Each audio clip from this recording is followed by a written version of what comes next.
What advice would you give to those watching, maybe parents who are about to send their teens off to college, or those who are in college? How do you stay Catholic in college? Well, I think one thing that you want to do is, if you're a parent, is prepare your kids very well. We used to assume that the culture was Christian, or that the culture was at least Christian friendly. That's no longer true anymore. We used to assume, I'll go to the school. When I was a kid, for goodness sake, in most of my grades in elementary school, the teachers said grace with us before we sat down to lunch. This was the public school. Yeah.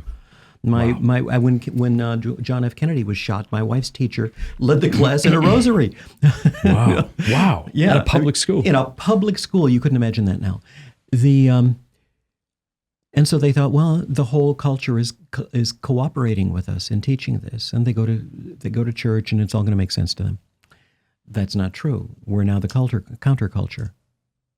So you have to do a couple of things. You have to not frighten your children, but make them aware that we are the counterculture, and that a lot of things in the culture are not good, and they're against this. Mm-hmm. So that they can listen with a grain of salt. We don't want them all to be disrespecting their teachers, but their teacher says something crazy. We want them to recognize there's something crazy here, instead of thinking teacher said it must be true. And then you have to prepare them. Don't expect the school to teach them anything about God. You can't even always expect the church to teach them a whole lot. A lot of times we get together young people for what we call fellowship and think somehow that's going to do it. No. Or we teach them the Bible stories when they're very small children, and then that's the last serious instruction they get. And when they start asking more adult questions when they're teens, we aren't answering them. Well, you have to start answering them as parents. This clip was sponsored by Hallow, and I have to say it's very easy to promote these guys because their app is probably the best app I've ever used. Not just Catholic-wise, but just all apps ever. If you want to grow in your prayer life, if you want to learn how to meditate, if you want to listen to excellent Catholic audiobooks, you can't go past Hallow. Go to hallow.com/Matt, sign up over there, and you will get access to the entire app for free for 3 whole months. So what do you got to lose? Here's the answer. Nothing. More adult questions when they're teens, we aren't answering them. Well, you have to start answering them as parents. If you don't know the answers, you need to start reading and learning the answers. You have to take your faith, the intellectual side of your faith, more seriously. Have deep conversations about this with your kids. They will talk with you if you're open with them. They want to talk about this stuff. They'll bring it up. And don't be afraid. Make your kids go to church. Don't think, oh, I can't force them. They'll go away. They're much more likely to go away if they haven't. Yeah. They may appreciate being forced to later on.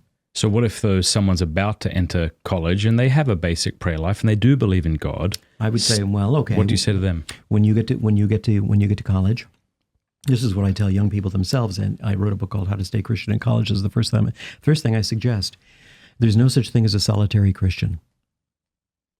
This is a mistake that is less often made by Catholics than by Protestants, but it's made by a lot of Catholics too. You think, well, it's just you and me, God.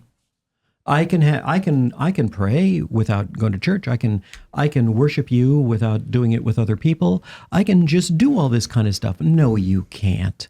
You take a coal out of a coal fire and you put it out on the hearth and it's going to go out. Well, that's how it is with our faith. Every kind of community life is like this. Right. It's not just as though there's something weird about faith. We are That's a good point. Each other's reference group. Yeah. And we need to take that seriously, hang out with people of the faith and be careful of your companions. Look for a Christian fellowship group on campus. To get plugged into. Get plugged into. And not just that, but also a real church off campus. Because